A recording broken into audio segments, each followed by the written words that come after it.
حضرت علی رضی اللہ تعالیٰ عنہ نے فرمایا کہ صبر کی دو صورتیں ہیں، جو ناپسند ہو اسے برداشت کرنا اور جو پسند ہو اس کا انتظار کرنا۔ دنیا کا سب سے خوبصورت پودا محبت کا ہوتا ہے، جو زمین میں نہیں بلکہ دلوں میں اگتا ہے۔ ان لوگوں کا اعتبار کرو جو تمہاری تین باتیں بھانپ لیں: تمہاری ہنسی میں پوشیدہ درد، تمہارے غصے میں تمہارا پیار، اور تمہاری خاموشی میں پوشیدہ وجہ۔ حضرت علی رضی اللہ تعالیٰ عنہ نے فرمایا کہ اس کو دوست مت بناؤ جو کسی محفل میں آپ کو شرمندہ کرے، خواہ وہ مذاق ہی کیوں نہ کر رہا ہو۔ قریبی رشتہ داروں کی عداوت بچھوؤں کے ڈسنے سے زیادہ درد پہنچاتی ہے۔ تیرا نفس تجھ سے وہی کام کرائے گا جس کے ساتھ تو نے اسے مانوس بنایا ہے۔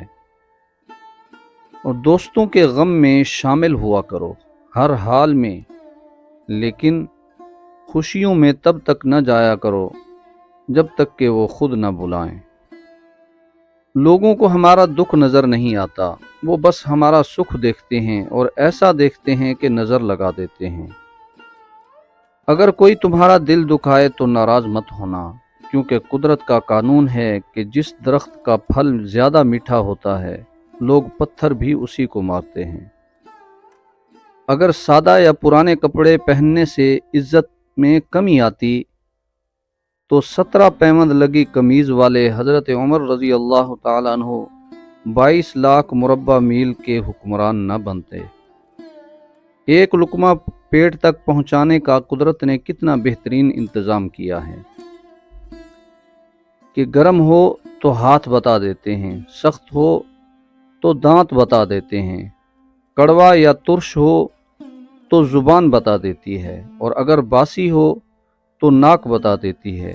بس حرام ہے یا حلال، یہ فیصلہ آپ کو کرنا ہے۔ لوگ بگڑے ہوئے امیر زادے کو بیٹی دے دیتے ہیں کہ اللہ ہدایت دے گا، مگر غریب کو بیٹی نہیں دیتے، حالانکہ رزق بھی تو اللہ ہی دیتا ہے۔ دنیا داروں کے ساتھ زیادہ میل جول نہ رکھ، کیونکہ اگر تو ان کو خوش نہ رکھ سکے تو تیرے دشمن ہو جائیں گے۔ اپنی زندگی کے بدترین دور سے گزرتے وقت ایک اچھی بات جو ہوتی ہے وہ یہ ہے کہ آپ ان لوگوں کے چہرے بھی پہچان لیتے ہیں جن کا یہ دعویٰ ہوتا ہے کہ وہ آپ کی بہت پرواہ کرتے ہیں۔ آپ جتنے پرانے ہوتے جائیں گے اتنے ہی خاموش ہوتے جائیں گے۔ گزرتی عمر آپ کو عاجز بنا دے گی اور آپ کو احساس ہوگا کہ آپ نے کتنا قیمتی وقت بیکار خواہشات کے پیچھے بھاگتے ہوئے ضائع کر دیا۔ ناراض ہمیشہ خوشیاں ہی ہوتی ہیں، غموں کے اتنے نخرے نہیں ہوتے۔ بعض لہجوں میں شکوہ اور شکایت بہت ہوتی ہے جو کہ ان کی شخصیت کی عکاسی کرتی ہے۔ سب سے بڑی دیانتداری اپنا محاسبہ کرنا ہے۔ لوگوں کے دل آپ صاف نہیں کر سکتے، مگر اپنا دل صاف رکھنا آپ کے اختیار میں ہے۔